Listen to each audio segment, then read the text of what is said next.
recording started. Hello and welcome. This is Rich Larson. This is the March 2020 edition of IIBA Certification Chat from Watermark Learning. If you haven't done so already, please send in your name and your location. And sounds like people can hear me okay. That's good. And just shoot me in anything if the audio cuts out or if you can't see the screen or something of that nature as we go through this. So just by way of starting, I want to let you know that I've been involved with CBAP certification prep for a long time, since March 2007. That's a lot of years now.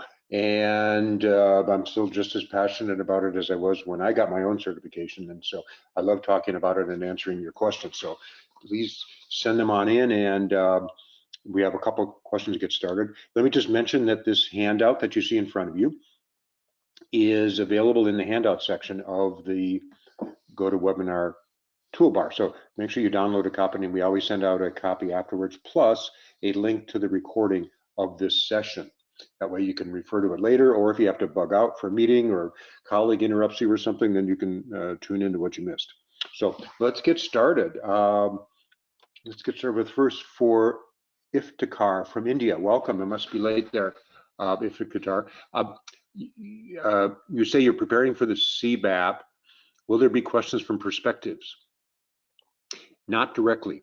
The perspectives are not part of the IIBA blueprint. There may be some overlap with material that is in the regular BA body of knowledge, but it is not part of the blueprint. Let me show you the blueprint. In your handouts, you have this available to you, and down below the highlighted areas for CBAP over here, you can see the different main certifications. CBAP has these percentages from the different knowledge areas. And to be exact, let me just put it that way, there are some questions from the first couple chapters. It's a little bit perhaps misleading because the BA profession, underlying competencies, BA key concepts and techniques are all spread throughout the exam. In fact, people give us feedback saying there are a lot of techniques questions in the CBAP exam. So what happens is that those questions get allocated to some of these knowledge areas, but the perspectives are not part of that. So great question to get us started. And let me pop the question panel back out so I can get to it. Thank you for that, Iftikhar. And hope you're staying with us. I know it must be, I don't know what, 10 or 11 o'clock in India right now. Hello, Marla from Dallas.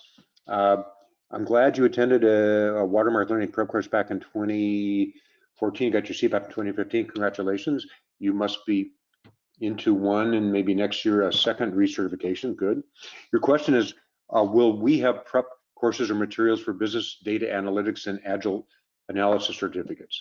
The answer to the second part of that first. We do have not materials, but we have courses for agile analysis. So far, we're waiting to see the popularity for that before investing any time or energy into other materials. And for business data analytics, the same thing would be true. We do not even have a course yet for that. So we're waiting to see how popular that course is, or I'm sorry, that certification is before we dive into it. So we'll take a little bit more cautious approach on that one. IIBA is taking their own direction and having courses for cybersecurity certification. And in the PMP world, you may know, or maybe not, I just discovered this myself, that PMI is developing the approved courses for PMP certification training, which affects companies like Watermark and its parent company, PMA, Project Management Academy. What that means in the future, we don't know. Whether IIBA is going to develop its own materials for CBAP version 4, stay tuned for that, we'll see. But for now, we're again taking the wait and see approach on that. So thanks for that question, Marla. Let's see. We have a growing number of people joining the chat, so I want to welcome you. If you joined late, please send me in your name and your location using the GoToWebinar question panel to get used to that interface, and submit any questions that you have, and I'll answer them in order. In the meantime, while I'm waiting for the next question, the slides here have various tips about filling in the application. And that reminds me, I have a poll to find out where are you at in terms of your certification. So let me launch that. I'm going to do that right now. So speaking of application, so if you could please fill out where you're at, if you're just looking into your certification, applying, done, studying, exam soon, etc.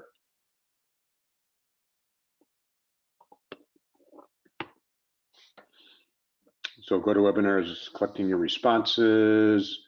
Let us say, okay, only a third have voted, so I'll wait a little bit longer for you to fill that in. Where are you at in your certification? And that can help me focus today's session on the information you're here to look for. So if you're just looking into it, we can talk about different reasons for getting it or what have you. It's kind of a mix of people. Half of you are just looking into it and a third of you are studying hard now. You're already past the application part. So I'm going to close the poll and share that with you all. As you can see, most of you are just looking into it. So give me your questions about the application. If you haven't gotten a copy of our worksheet to help you organize your hours for CCBA or CBAP, please send in an email. And let me go back to, oops, not that one. Go back, there we go, to this slide. And right here, the info@watermarklearning.com is your good place to start sending us information to get a copy of that spreadsheet. This slide is a little bit out of date because the website has just been recently updated. All right, next question from Mayur. Hello, is the CBAP exam open book? It is not. You cannot have that. So if you go into an exam center, and by the way, let's go up here. You could either take it in an exam center or you could take it at home on your computer or at work using a proctored kind of exam setup. In either case, you can't have anything nearby, any notes. You can't have even pencils, certainly no copy of the BABOK nearby. So is, yes, some memorization. And so when people say you shouldn't memorize things, I think that's a little misguided because you have to commit some things to memory. You can't answer the exam just based on your experience. Otherwise, you could just kind of walk in and pass the exam with nothing spent studying. So I'm kind of going off on a little bit of a tangent, but for sure, there's a lot of preparation. And not to scare you, but on average, people say they spend about 100 hours preparing for the exam, for the CBAP rather. Maybe a little less for CCBA, a lot less for ECBA, if that's of your interest. And by the way, maybe that's a good segue. Thank you for, let me hide this. Here we go. Thank you for that, Rachel, feedback. What I was talking about here is on this announcement slide about the exam. So again, going back to the question about open book or not, IIBA had announced that there was only going to be proctored exams, but they've since changed course a little bit and you can take it at an exam center, either, whatever is your preference. So also speaking, I mentioned the three basic exams or certifications: ECBA level 1, CCBA is called level 2, and CBAP is level 3. Although people know them by their initials way more. And there are other certifications. Those are the three basic business analysis certifications. They're the main ones. And then we peeked at this blueprint already for the different levels. Let me jump ahead to the kind of the first certification after those basic three, called the Agile Analysis Certification, AAC for short. And so this one is more focused on the Agile extension to the BA body of knowledge, but it covers some of the techniques that are in the BA body of knowledge as well inside the BABOK. And others like the certification in business data analytics are another certification that IIBA has added along with the security certification. So there are going to be more and more of these sub-specialty certifications you're going to see. Okay. Sorry, there's a plane going ahead overhead. I'm sorry about the noise. Let's move on to Cornell. How are you doing, Cornell? Chapter 5 of the Watermark Learning text. Whoops, maybe I'm not seeing something. Whoops, let me back up here. I'm studying on Chapter 5 of the Watermark Learning text. Great. My exam is in mid-May. Do you think I have a good chance? I plan to practice questions for 1 month. I think that's a good chance. Depends on how much time you study. Now, again, I would allocate approximately 100 hours of study time. And if you're in Chapter 5, you're partway through the book. In mid-May, that's a couple months away. I think, how much time are you spending a week on that, Cornell? I would ask you right now. So if you could send me in a follow-up question, Cornell, I'd appreciate that. How much time are you planning on spending now, and how much do you think you're going to spend going forward? So if you could send me in a follow-up to that would be good. And practicing the questions for a month seems very reasonable to me. I deal in metrics and in the sheer number of questions you answer mostly, because everybody answers at a different pace. So, roughly 2,000 to 3,000 practice questions seems to be kind of a minimum. People use our exam system way more than that, but that seems to be a number that seems to hit. So, okay, thanks, Cornell. You spend 2.5 hours every day for 5 days in the week. Well, that's a lot. I think if you can spend 2.5 hours 5 days a week, that seems very reasonable to me. So, okay, I think you're on the right track there. If you spent 2.5 hours a week, you may not be ready by May. Okie doke.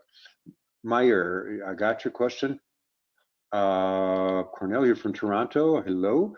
Marla says, do you know how many people are AAC certified? No, I do not. I'm going to jot that down and see if we can get you that information later. How many people are? I don't think it's a huge number yet, just because the uptake on certification seems to be a slow one for business analysis. Don't ask me why. Iftikhar says knowledge areas 1, 2, and 3 are in interdependence, correlated.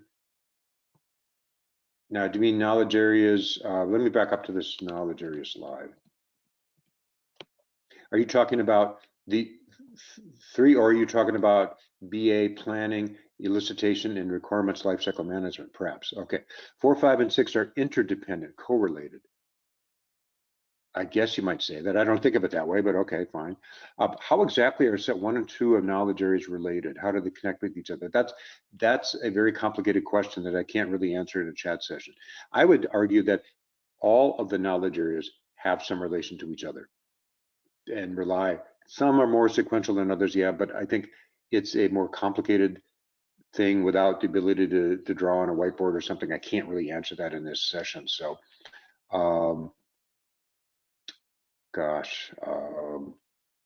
let me think about that a little bit more. Okay, thanks. Meyer says, so basically for the CBAP, we should know the BABAC version 3 well. I think you asked a very good question that are probably on the minds of a lot of people, and absolutely yes. The basic levels 1, 2, and 3 are focused very much on the BABAC, and if you don't understand the concepts in that body of knowledge, it will be difficult to pass the test. Not impossible if you're a good test taker, let's say, or maybe you've been exposed to the information in a way that your experience matches what's in the BABAC, you will pass the test. How many people can say that? Probably very few. So I would urge people to read the BABAC at least once. If you happen to buy our certification study guide, we thank you for that. But then reading that once will help you solidify the concepts. Doing practice exams will help you test your knowledge of what you've absorbed. and some of the other study aids that we provide, and you might get from other sources too, whether they be flashcards or study tables that we have and so on, will be adjuncts to your studying. So I don't know how much more to go into depth on that, but absolutely, Meyer and everybody else, you need to know, you need to understand that. One thing, if I could amplify our study exam, and it's something that will help you if you haven't gotten that far yet. When you are ready to start studying hard, if you subscribe to the exam, what we'll do is give you feedback on questions, whether you got it right or wrong, and point you to the area of the BABAC where the information came from. Some cases it might be a couple different areas, but we'll give you the BABAC reference numbers, which I think is a really important feature, so that we could zero right in and not have to kind of hunt and search for it. It really focuses your study and gives you pinpoint feedback on where you need to study and reread the BABAC some more. So that can save you time, I think. So Iftikhar, let's see, you're also asking, I heard Watermark Learning is in collaboration with Velicate in India. Yes, we are. If I enroll for Velicate, will I get the same practice exam of Watermark Learning? Yes, you will, because they, Velicate licenses the materials from Watermark, and so therefore you will get the same same basic things, like with the study guide or the practice exams. Yes, so yeah, I highly recommend them. They're good people. I've met Surendra, met him in India, been in there. So yes, thank you for that question. So you will not go wrong if you go with that. So let's see, what else can I answer for those of you just looking into it? Why certification? I think there are many benefits to certification. One, maybe for me, the biggest one is you learn just a lot. There are many people in the world practicing business analysis, and not everybody does it the same way your company does. And so if you've grown up in a BA career, you maybe were taught to do things a certain way, or maybe a certain portion of the entire body of knowledge has been your background. So by getting a certification, you were exposed to a broader range of knowledge, and that's so great. Of course, I love learning. I've been in the learning business for most of my career, so naturally I would say that, but I think that's a huge benefit. Number two, it shows a dedication to a profession. So whether you're trying to get a job in business analysis, or maybe a new job, promotions, better assignments, or whatever, it demonstrates to your management that you are dedicated. I heard many years ago a panel of CIOs at a BA conference out in Cincinnati, I think it was, and they said the number one value of certifications for them was your dedication to your profession. So the senior leaders view it that way, and you can't really deny that. Some people say, well, I don't need a certification to prove I'm a good BA because my work shows that. Well, true. So that combined with a certification is even better, I'd say. It also, number three, gives a common language to us around the world. I can't say that enough. Having traveled to different countries, it's surprising how much similar, whether it's in this country, Europe, South Africa, India. I've been to a lot of places where you talk to BAs and we all have the same issues and challenges. It's pretty remarkable. And so having a body of knowledge like we do gives us a similar vocabulary to let us communicate, especially as project teams are more and more global. And even if they're not, just the people in your own company can be speaking more of the same language. I think there's a lot of benefits to that. All right, so Marla says testimonial. And we didn't pay her, by the way, for this. The Watermark virtual course, the instructor, the materials, and online practice exams are amazing. Helped me tremendously and passed the first time. Thank you, Marla. It pleases me to hear that. I'm a little embarrassed because I don't want this to be a sales pitch, but I really appreciate your testimonial. And so can we quote you on that? We do appreciate the feedback for sure. Thank you so much. Iftikhar says, you can answer my question if there are no more questions and answers. Give me last priority. Okay, I understood there is no direct questions from underlying competencies. Not quite. The underlying competencies are part of it. The perspectives, no. But okay, my question will be: any questions in CBAC exams?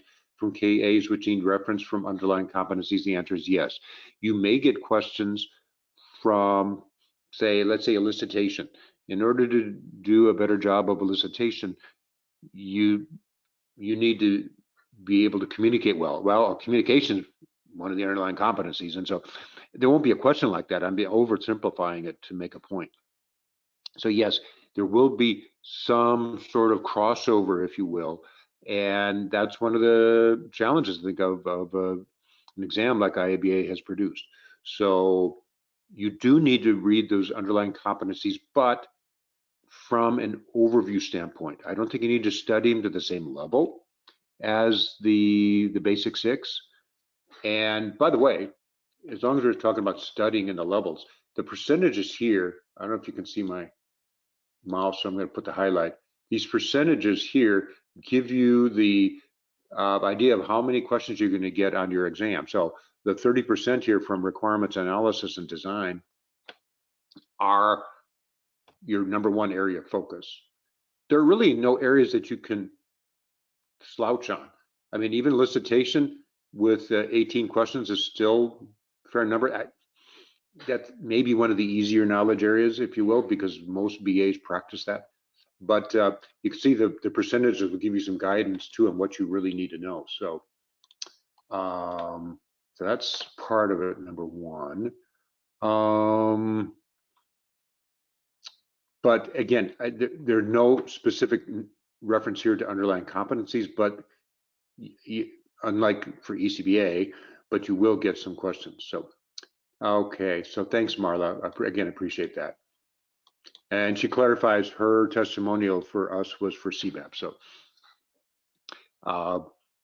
glad to hear that. And you know, we take a lot of pride in all of our work and certification as well, especially because it's been one of our focus areas for many years now.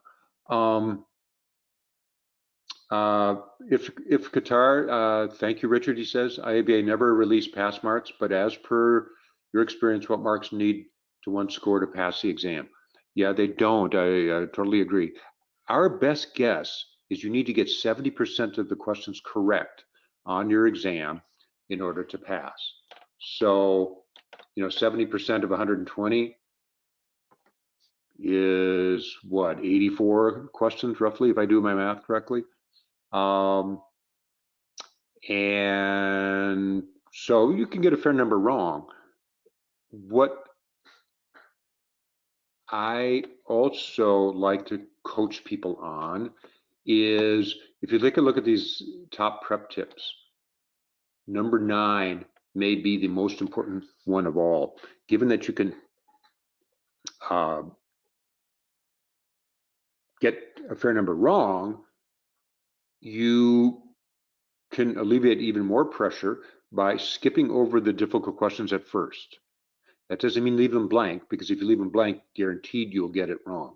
But number 9 here on our tips, hopefully you can all see that, is when you go into the exam, is skip over questions that seem daunting or challenging, or I have no idea. I mean, I remember my CBAP exam, the very first question was a doozy. It really threw me for a loop, and I had to really, really think. And eventually, after spending maybe, I don't know how many minutes, I skipped it. But I wish I would have skipped it right away, because what that does is add to your stress and takes away time you could spend on other questions. I mean, if you can get 30% of the questions wrong, well, maybe you just skip it altogether and just make a best guess. You get one out of 4 chance. So I'm giving you some very practical advice here. Is first time through the exam, skip over any questions that seem hard or you're not sure of. Maybe mark them if the interface allows you to. In our practice exam, we let you flag those questions and go back to them. I think the real exam lets you do that as well. And so the second time through, I almost guarantee you they'll seem easier, for sure. Okay, so next question from Meyer says, how many times can you retake the CBAP if you fail? You can retake it twice.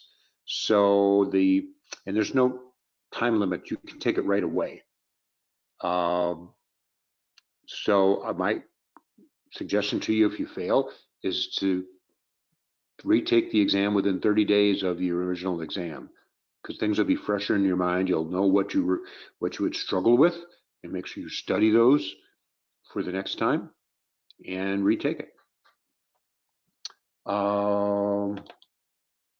Okay, if car 85, okay, 85, 84, 85, somewhere in that neighborhood, right? So let's say 85 to round it up to a kind of a midpoint number. So you can get 85 right and 35 wrong, if I do that math right. Okay, if Takar says again, what's the difference between business analysis certification from IIBA and PMI? Well, they both basically cover the profession of business analysis as we know it. The PMI certification initially was even more project management focused, but they've changed that. They've come up with their own standard, and that has helped them be more oriented to the BA job as we know it, and it is very similar, perhaps a little bit more focused on projects, but they do cover a pre-project work with like needs assessment and post-project, solution evaluation. So there are some differences like that, but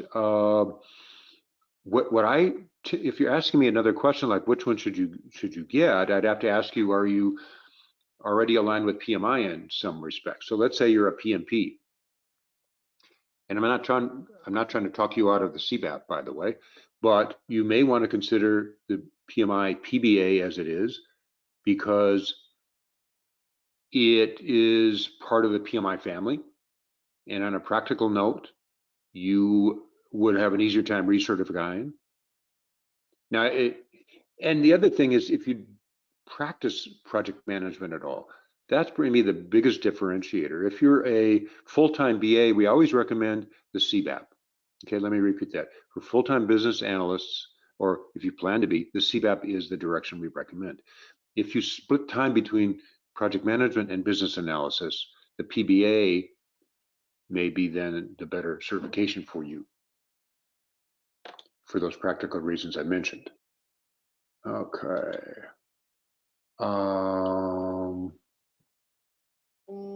Okay, so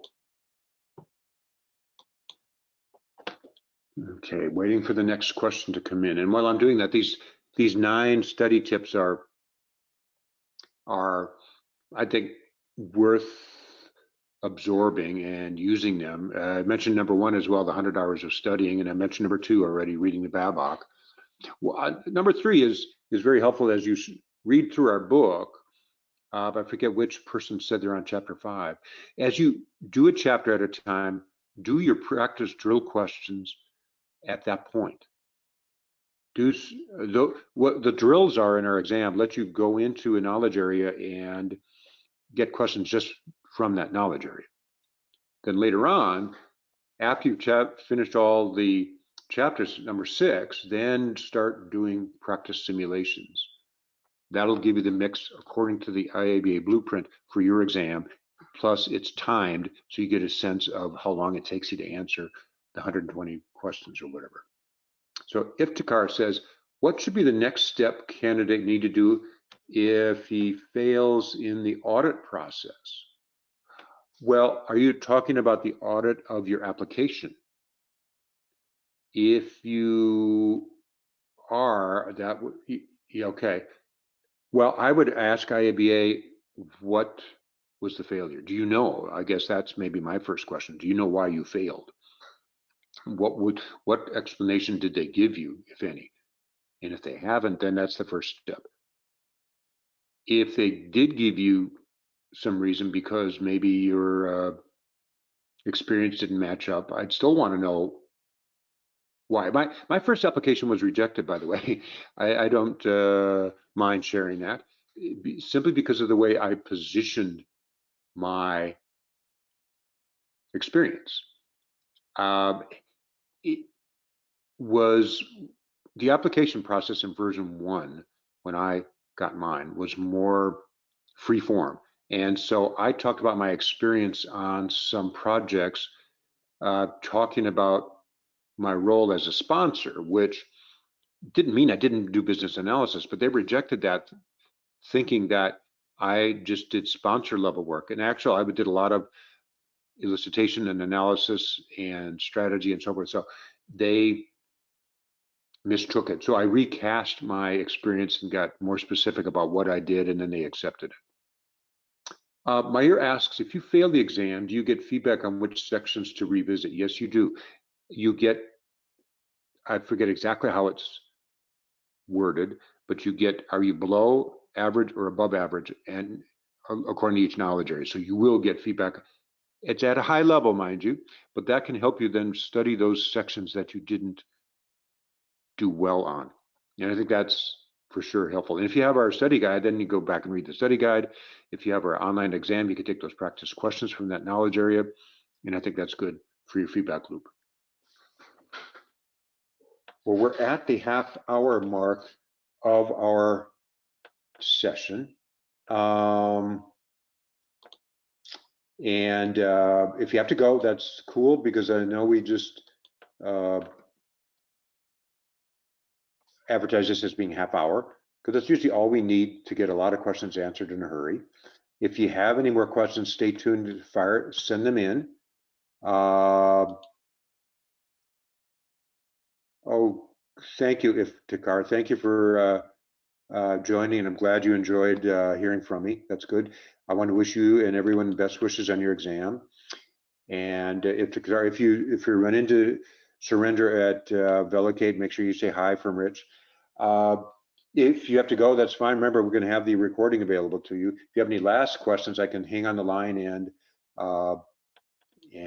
answer them. So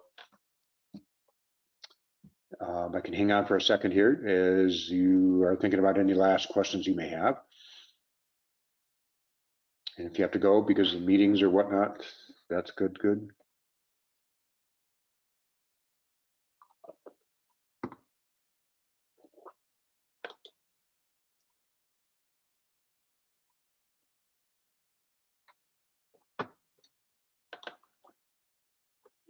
Here's the last slide about getting in touch with us if you need to. One thing I want to also point out, I did not mention this before, and the marketing people at Watermark will be not happy with me. Let's see. Today's the last day to take advantage of our anniversary sale. If you want to sign up for a CBAP, CCBA course, which we offer every month, you get a nice discount. Yeah, in honor of Watermark's 28th anniversary, we started March 2nd, 1992, and have been going strong ever since. So we're offering an anniversary present from ourselves to you if you want to sign up for one of our courses. Or $100 off any of the lower price courses as well, like the IIBA-AAC, if any of you are interested. So I want to make sure I mention that too. So I think without further ado, I'm going to call it an end to the session. Oh, thank you, Iftikhar. I appreciate that. Yep, it's been a good 28 years for sure.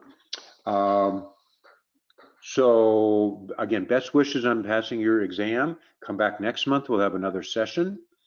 We do this every month, and I look forward to hearing from you again and hearing from your success, like Marla. Again, congratulations, Marla. And everybody, all take care. Have a great day. Bye-bye.